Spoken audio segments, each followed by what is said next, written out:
Hello dear students, welcome back on my YouTube channel. बच्चों, आज हम पढ़ने वाले हैं MP board class 10 social science का चैप्टर नंबर 12, जिसका नाम है भारतीय संविधान।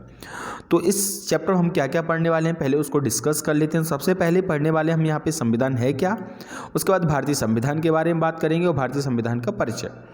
अब भारतीय संविधान की निर्माण की प्रक्रिया और सदस्यों के नाम और संविधान से प्राप्त अधिकार और उनके कर्तव्य, तो सभी को बिल्कुल डिटेल 1 बाय 1 पढ़ने वाले हैं। तो अगर आप इस चैनल पे पहली बार आए हो तो चैनल को सब्सक्राइब जरूर कर लीजिए और वीडियो को जरूर देखिए, क्योंकि वीडियो बहुत ही इंटरेस्टिंग होने वाला है।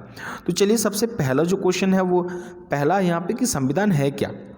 तो संविधान के बारे में समझने से पहले हम आपको एक उदाहरण देके समझाता हूँ कि संविधान का मतलब क्या है। जिससे मान के चलो आपका घर है और आपके घर में आपके पिताजी ने कुछ नियम कायदे कानून बनाए हैं, उनके अनुसार ही सभी को चलना है। जैसे रात को 8 बजे से पहले आना है और मोस्ट ऑफ द टाइम पढ़ना है, टीवी बहुत कम चलाना है। तो इस टाइप के कुछ नियम बना दिए, तो उससे क्या है, पूरा जो घर है वो एक सिस्टम से चलेगा। अगर वहाँ पे कोई नियम कायदे कानून नहीं तो कोई कभी भी घूम रहा है, कुछ भी कर रहा है, तो उससे क्या है, घर की जो स्थिति है वो सही नहीं रहेगी, व्यवहार क्या हो जाएगा, चेंज हो जाएगा। तो संविधान का ही मतलब यही है बच्चों। संविधान का मतलब यह है कि कोई भी देश जिन नियम कायदे, किसी भी देश को चलाने के लिए कुछ नियम कायदे कानून बनाने पड़ते हैं, ठीक है, वो नियम कायदे कानून को ही क्या बोला जाता है, संविधान बोला जाता है। समझ में आ गया बच्चों। तो जो नियम कायदे कानून किसी देश को चलाने के लिए होता है वही संविधान है। तो डेफिनेशन पे आते हैं, तो किसी भी देश का शासन जिन नियम मूलभूत सिद्धांतों के आधार पर चलाया जाता है, यानी कि कानून और नियमों के संकलित प्रलेख को क्या कहते हैं बच्चों, संविधान कहते हैं। क्या कहते हैं, संविधान। क्लियर, आपको समझ में आ गया। यानी कि किसी भी देश का शासन जिन नियम कायदे कानून के द्वारा चलाया जाता है, इसको ही क्या कहा जाता है, संविधान कहा जाता है। ये तो होगी संविधान की डेफिनेशन। अब हम बात करते हैं हमको पढ़ना है क्या, हमको पढ़ना है भारतीय संविधान। तो बच्चों, भारतीय संविधान क्या है, जैसे हमारा देश आज़ाद हुआ तो हमें भी संविधान की जरूरत पड़ी, ठीक है बच्चों। तो भारतीय संविधान का जो निर्माण किया गया है वो किसके द्वारा किया गया है, कुछ मोस्ट इंपॉर्टेंट पॉइंट हैं वो मैं आपको बताने वाला हूँ। तो पहला यहाँ पे भारतीय संविधान का निर्माण विधिवत गणित सभा के द्वारा किया गया है। किसके द्वारा, विधिवत गणित सभा के द्वारा किया गया। अब यहाँ पे भारतीय संविधान सभा, संविधान निर्माण के लिए जो सभा बनाई गई, तो वहाँ पर मैं बता दूँ संविधान सभा की जो अध्यक्ष थे, संविधान की 2 सभाएँ हुई, ठीक है। पहली सभा कब हुई, 9 तारीख को हुई और दूसरी हुई 12 को। तो मैं बता दूं अस्थायी, यानी कि जो 9 नवंबर 1940 को जो हुई थी सभा, उसके जो अध्यक्ष थे उनका नाम था सच्चिदानंद सिन्हा, डॉक्टर सच्चिदानंद सिन्हा, ठीक है। तो संविधान सभा के अस्थायी अध्यक्ष कौन थे, सच्चिदानंद सिन्हा, और स्थायी अध्यक्ष कौन थे, डॉक्टर राजेंद्र प्रसाद। यानी अस्थायी अध्यक्ष आए तो आपको सच्चिदानंद लिखना है, और अगर स्थायी आए तो आपको डॉक्टर राजेंद्र प्रसाद लिखना है। क्लियर बच्चों। इसके बाद थर्ड यहाँ पे आता है पॉइंट, संविधान सभा की प्रारूप समिति के अध्यक्ष कौन थे। देखो, संविधान सभा के अध्यक्ष अलग हैं, संविधान सभा की प्रारूप समिति के अध्यक्ष जो थे वो कौन थे, डॉक्टर भीमराव अंबेडकर जी थे। क्लियर। उसके बाद संविधान की कुंजी किसे कहा गया है, संविधान की प्रस्तावना को संविधान की कुंजी कहा गया है। इसके बाद नेक्स्ट क्वेश्चन पे आते हैं। अगला क्वेश्चन मैं आपको बताने वाला हूँ। देखिए, अगला क्वेश्चन है,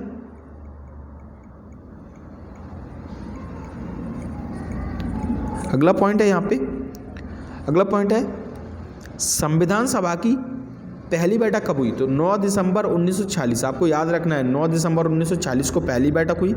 मैं क्षमा चाहता हूँ, पहले मैं 9 नवंबर बोल दिया था। 9 दिसंबर 1940 को पहली बैठक हुई और संविधान सभा की दूसरी बैठक हुई 11 तारीख को, यानी कि 11 दिसंबर 1940 को। तो आपको याद रखना है, संविधान सभा की पहली बैठक हुई थी 9 दिसंबर 1940 को और दूसरी हुई थी 11 दिसंबर 1940 को।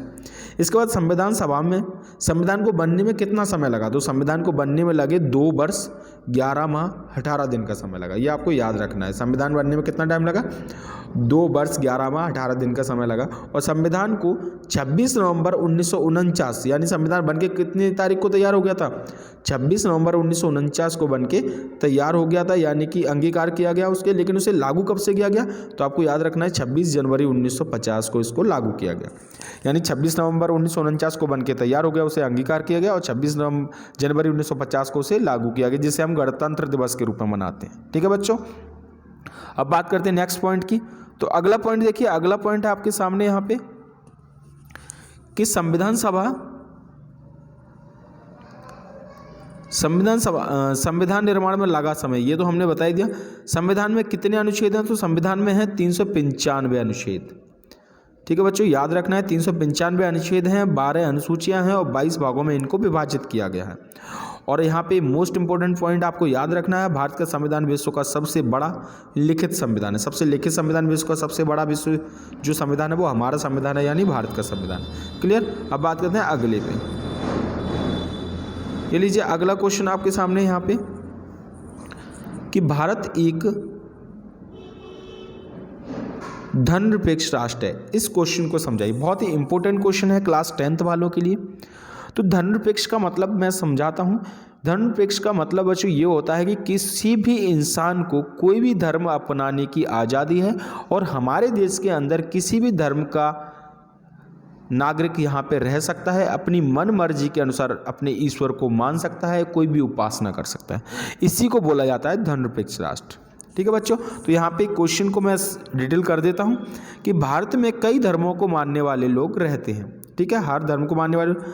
भारत की राजनीति या शासन पर किसी धर्म का कोई प्रभाव नहीं पड़ता, यानी कोई भी राजनीति या शासन पर धर्म का कोई भी प्रभाव नहीं पड़ता। सरकार की नज़र में सभी धर्म समान है। ये नहीं कि कोई एक विशेष धर्म जैसे हिंदू है, मुस्लिम है तो सभी को साथ लेके चलेंगे। ये नहीं कि अलग अलग कि हिंदू को ज़्यादा बढ़ावा दे रहे हैं मुस्लिम को। ठीक है, तो किसी विशेष धर्म को अन्य धर्मों की तुलना में अधिक महत्व नहीं दिया जाता।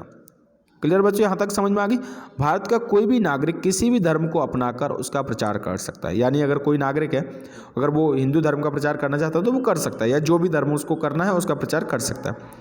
स्कूली शिक्षा में धार्मिक शिक्षा की व्यवस्था शामिल नहीं किया गया, यानी इस स्कूल की जो शिक्षा है उसमें धर्म के बारे में बिल्कुल भी नहीं बताया गया, हमेशा एकता इसके बारे में बताया गया। ठीक है, जिससे किसी धर्म को विशेष बढ़ावा नहीं मिल पाता, धर्म को बढ़ावा मिलेगा नहीं, और अतः भारत कैसा है, एक धर्मनिरपेक्ष राष्ट्र है। क्लियर हो गया यहाँ तक। अब बात करते हैं यहाँ पे नेक्स्ट क्वेश्चन की। तो अगला क्वेश्चन है बच्चों यहाँ पे देखो, सार्वभौमिक लोकतंत्रात्मक गणराज्य का अर्थ स्पष्ट किया। बहुत इंपॉर्टेंट क्वेश्चन है जो एग्जाम में पूछा जाता है।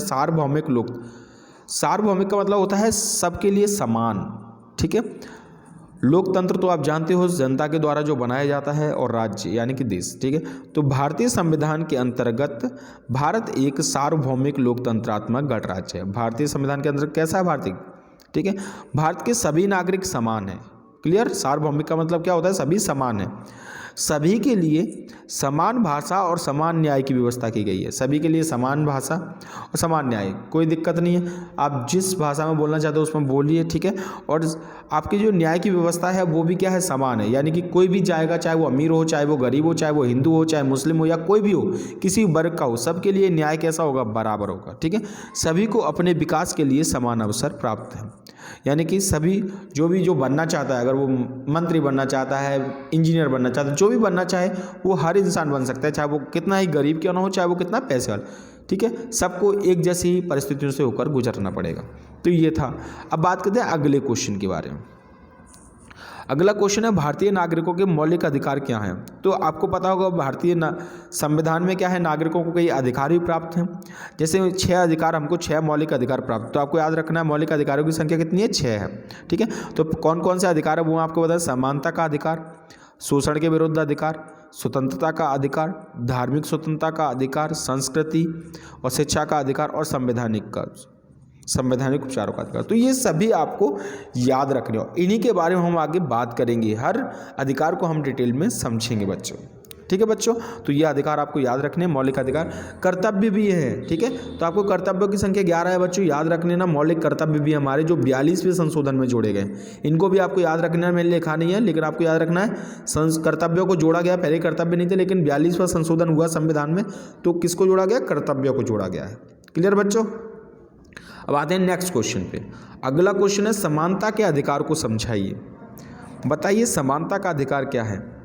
तो नाम से ही पता चल रहा है समानता, यानी कि सभी नागरिक कैसे हैं, समान हैं। तो क्या है, संविधान में प्रावधान है कि कानून के समक्ष सभी नागरिक समान हैं। जाति, लिंग, जन्म, वर्ण के आधार पर किसी के साथ भेदभाव नहीं किया जाएगा, यानी कि किसी को भी ये जाति, जन्म, वर्ण यानी कहाँ जन्म हुआ है, लिंग, इनके आधार पर किसी की कोई भेदभाव नहीं किया जाएगा। छुआछूत को पूरी तरीके से क्या कर दिया गया है, समाप्त कर दिया गया, यानी सभी नागरिक कैसे हैं, समान हैं। तो ये है समानता का अधिकार। अब बात करते हैं नेक्स्ट क्वेश्चन की। तो अगला है शोषण के विरुद्ध अधिकार को स्पष्ट कीजिए। शोषण के विरुद्ध अधिकार क्या है। तो देखिए शोषण के विरुद्ध क्या है, शोषण का मतलब ये होता है कोई किसी को परेशान न कर पाए, ठीक है। तो इसी को शोषण के विरुद्ध अधिकार बोलते हैं। तो क्या है, शासन के विरुद्ध अधिकार, यहाँ पे ये गलत लिखा है, शोषण के विरुद्ध अधिकार है, आप इसको सही कर लेना।